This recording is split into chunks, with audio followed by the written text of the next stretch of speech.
오늘 성경 말씀은 이 욕심에 눈이 멀어서 하나님이 손대지 말라고 엄하게 그렇게 말씀하셨는데 그 명령을 어기고 욕심에 눈이 멀어 하나님의 명령을 어기고 물건에 손을 댔다가 완전히 멸망당한 아간의 이야기가 기록되어 있습니다. 하나님께서는 이스라엘 백성들을 출애굽시킨 이후에 모세를 보내셔서 40년 동안 광야를 매일같이 인도하셨습니다. 그리고 마침내 가나안 땅을 입성하게 됩니다. 모세는 가나안 땅을 입성하기 전에 세상을 떠나죠. 그러자 하나님께서는 모세 대신 여호수아를 세우잖아요. 여호수아를 통해서 가나안 땅을 행진하게 합니다. 그런데 가나안 땅에 들어갔을 때 엄청난 여리고성이 눈앞에 기다리고 있습니다. 어떻게 저 성을 지날 것인가? 모두가 두려워했습니다. 그러나 하나님 앞에 그들은 오직 기도하고 순종했습니다. 여호수아와 모든 백성들은 하나님 앞에 엎드렸습니다. 놀랍게도 하나님 앞에 순종했을 때 그 난공불락의 큰 여리고성이 마침내 무너졌습니다. 기적이 일어난 거예요. 그때 하나님께서 이스라엘 백성에게 귀한 말씀을 하십니다. 너희들이 여리고성에 들어가면 절대로 성 안에 있는 물건에 손대지 말라는 거예요. 인간적으로 보면 그거 아깝잖아요. 그거 나눠주면 더 좋잖아요. 그러나 하나님은 손대지 말라고 했었습니다. 왜요? 하나님이 원하는 건 물질이 아니라 마음에 있었습니다.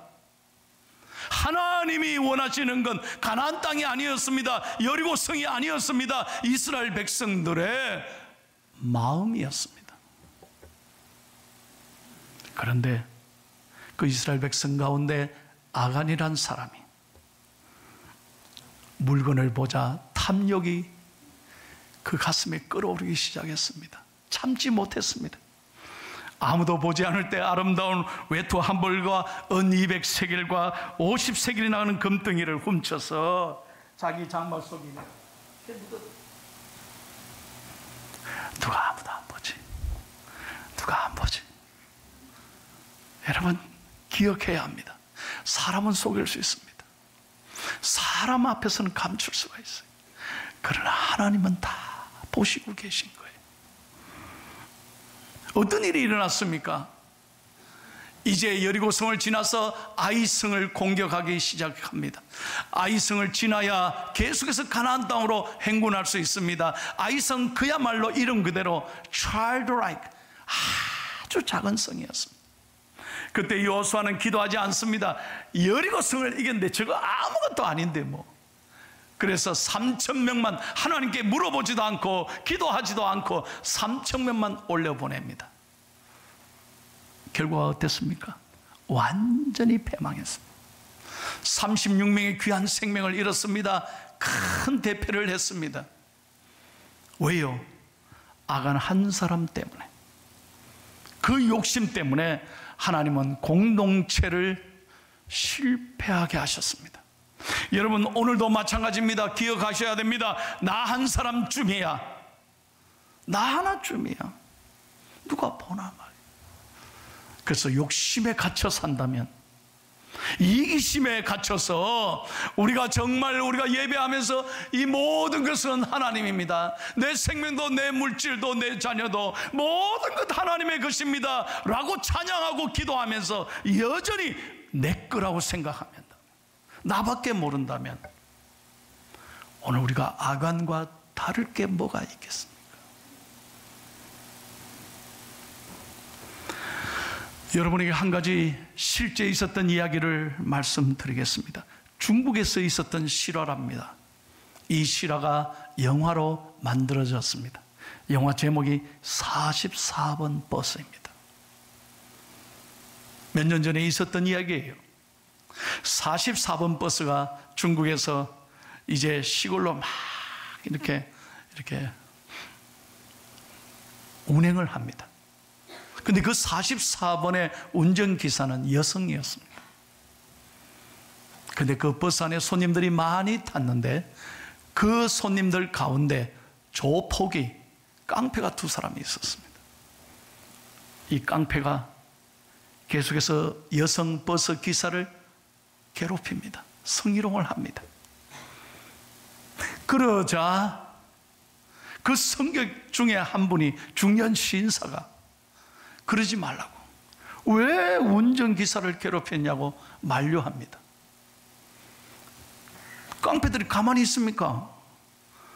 이 신사가 점잖게 타 이러는데도 말을 듣지 않고 끄집어서 버스 안에서 그 승객들이 많이 보는 데서 개 패듯이 팹니다.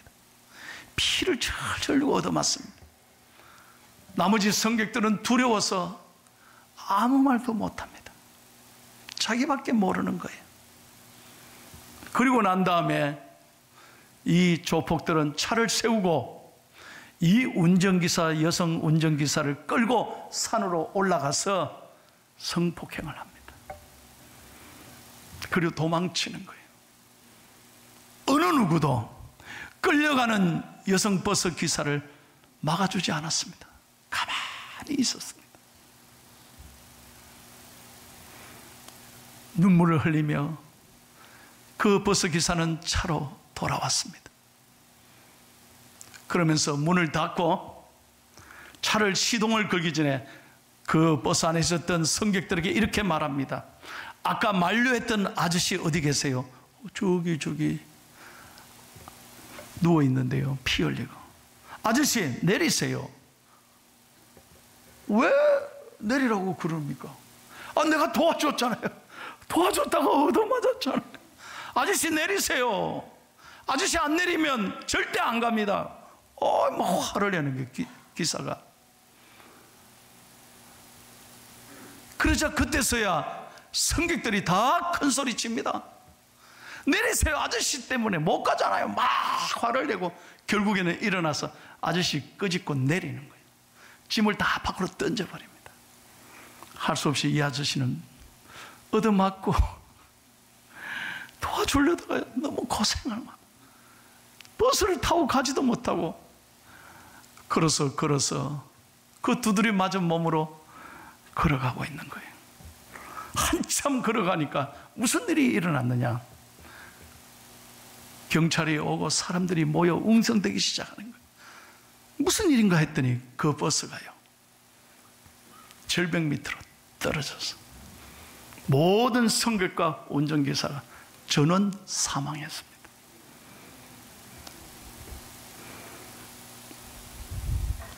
이 여성 버스 기사가 분노한 것입니다. 자기밖에 모르는 인간들, 일부러 자기를 도왔던 그 사람은 강제로 내려버리고 그 모든 승객들과 함께 절벽에 때려서서 다 죽었어. 그 버스가 44번 버스예요.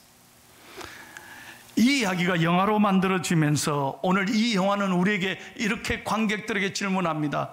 여러분은 이 44번에서 쫓겨난 이 승객처럼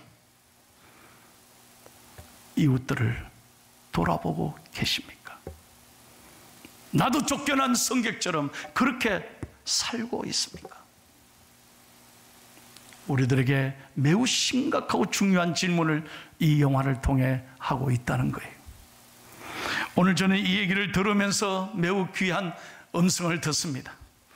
여러분, 한국 사회에 오늘 이렇게 하나님이 은혜를 주시고 축복을 주셨는데 여전히 이 땅은 나밖에 모르는 거예요.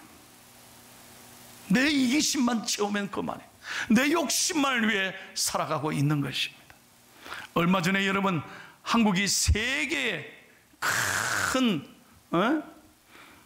센세이션을 일으켰던 드라마가 있습니다. 세계 최고의 흥행을 일으켰다고 그래요. 오징어 게임이라고 그래요.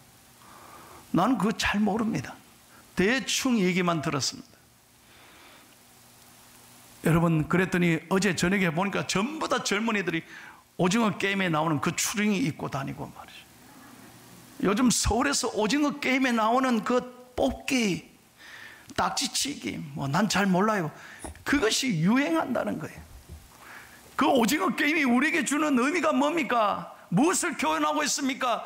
그저 돈을 위해서라면 자신의 목적을 위해서라면 어떻게든 남을 밟고 남을 죽여야만 되는 거예요. 그래야 생존하는 세상을 고발한 거 아니겠습니까? 오늘 종교개혁 주일 아침에 하나님께서 우리에게 이렇게 말씀합니다. 오늘 현대판 아간의 세상에 오늘 하나님께서 우리에게 요구하시는 귀한 음성은 23절입니다. 다 같이 읽겠습니다. 시작. 그들이 그것을 장막 가운데서 취하여 여호수아와 이스라엘 모든 자손에게 가지고 오매 그들이 그것을 여호와 앞에 쏟아 놓으니라. 여호와 앞에 쏟아 놓으니라. 우리는 하나님 앞에, 오늘 말씀 앞에 내 못난 이기심과 욕심과 분노와 상처를 다 쏟아놓고 깨끗하게 비우고 하나님의 말씀으로, 은혜로 우리의 마음이 채워지는 복된 아침이 되기를 예수님의 이름으로 축원합니다. 욕심에 갇혀서 감사함을 잃어버리고 욕심에 갇혀서 자기밖에 모른다면 결과는 비참한 죽음이라는 거예요. 오늘 25절 26절을 읽겠습니다. 본문 25절 26절입니다. 시작. 여호수아가 이르되 네가 어찌하여 우리를 괴롭게 하였느냐? 여호와께서 오늘 너를 괴롭게 하시리라 하니 온 이스라엘이 그를 돌로 치고 물건들도 돌로 치고 불사르고 그 위에 돌무더기를 크게 쌓았더니 오늘까지 있더라. 여호와께서 그의 맹렬한 진노를 그치시니 그러므로 그곳 이름을 오늘까지 아골골짜기라 부르더라. 한 사람의 탐욕이 이스라엘 전체를 고통스럽게 했습니다.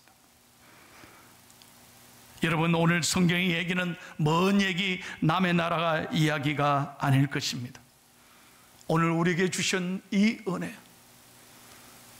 여러분에게 직접 주신 이 사랑, 이 건강, 물질, 믿음, 여러분의 가족 소중하게 여기시고 감사하고 비교하지 말고 나누고 베풀고 더 어려운 이웃들을 생각하며 주의 영광을 위해 살아가는 우리 복된 중앙의 가족들 다 되시기를 예수님의 이름으로 축원합니다. 우리가 누구입니까? 여러분, 우리가 누구입니까? 하나님을 믿는 사람들입니다. 우리는 하나님의 아들, 딸이에요. 크리스찬이에요. 세상을 향하여도 우리는 이렇게 말할 수 있어야 합니다. 나는 하나님을 믿는 사람입니다. 아멘이십니까? 그래야 하나님이 여러분을 인정하십니다. 여러분을 부인하지 않습니다. 여러분이 하나님을 부인하면 하나님도 여러분을 부인한다는 거예요. 오늘 종교개혁 아침에 여러분, 오늘 말씀 받고 돌아가면서 여러분의 사랑하는 부모님들, 남편과 아내, 자녀들, 여러분 불평하지 마세요. 속상해하지 마세요. 비교하지 마세요. 얼마나 소중한 가족이에요. 아멘이 안 되십니까? 여러분의 모든 욕심을 좀 내려놓고 연약하면 연약한 대로 우리에게 주신 선물이잖아요. 선물이잖아요. 여러분 감사할 수 있기를 바라요. 좀 전에 우리 권사님이 한 분이 제 방에 와서 울다가 갔습니다. 아들이 너무 아프거든요. 그런 얘기를 하더라고요. 그 아들이 한 숟가락 밥을 먹기 위해서 얼마나 고생했는지 몰라. 맛있게 한 숟가락 밥을 먹기 위해 그렇게 지금까지 고생했다. 건강하게 한 걸음 뛰기 위하여 지금까지 얼마나 노력하는지 몰라. 우리는 오늘 마음껏 감사하게도 걸어서 이렇게 교회 나오고 우리는 얼마나 하루하루가 감사하고 마음껏 먹을 수 있는 게 얼마나 복된 거예요. 영국을 여행하던 사람이 그 영국의 아름다운 바닷가를 이렇게 거닐고 있는데 관광객들이요. 그 아름다운 백사장에 가만히 보니까 갈매기 떼가 수없이 죽어갔다. 그래서 인부들이 갈매기 떼를, 죽은 갈매기 떼를 치우고 있더라는 거예요. 너무 가슴이 아팠어요. 저 새들이 왜 저렇게 백사장에, 아름다운 백사장에 때를 지어 죽어가고 있나. 그걸 저렇게 치우니까 가슴 아픈 거예요. 그래서 물었대요. 아니, 갈매기 떼가 왜 그렇게 죽었습니까? 한 인부가 관광객이 이렇게 말하더라는 거예요. 예, 이곳에는 여행객들이 많이 옵니다. 아름다운 백사장을 거닐면서 갈매기들에게 과자도 주고 사탕도 주고 빵도 주고 맛있는 걸 많이 줬다는 거예요. 그래서 갈매기들이 그걸 다 받아 먹고, 사실 이런 것들은 전부 갈매기들에게는 해로운 것이라는 거예요. 근데 그걸 다 받아 먹다 보니 나중에는 이 좋은 자연의 먹이를 먹지 않는 거예요. 그게 안타까운 거라는 거예요. 그래서 여러분, 겨울이 되고 관광객들이 끊어지면 누가 줍니까? 그저 돌와 보지는 않으니까.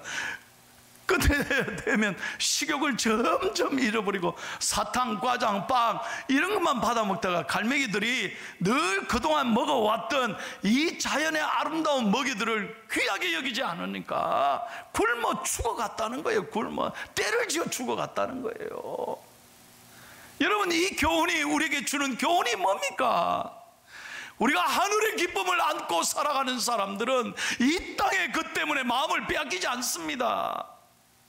하늘의 기쁨으로 살아가는 사람들은, 여러분, 세상 그 것에 집착하면 우리의 미각을 다 잃어버리는 거예요.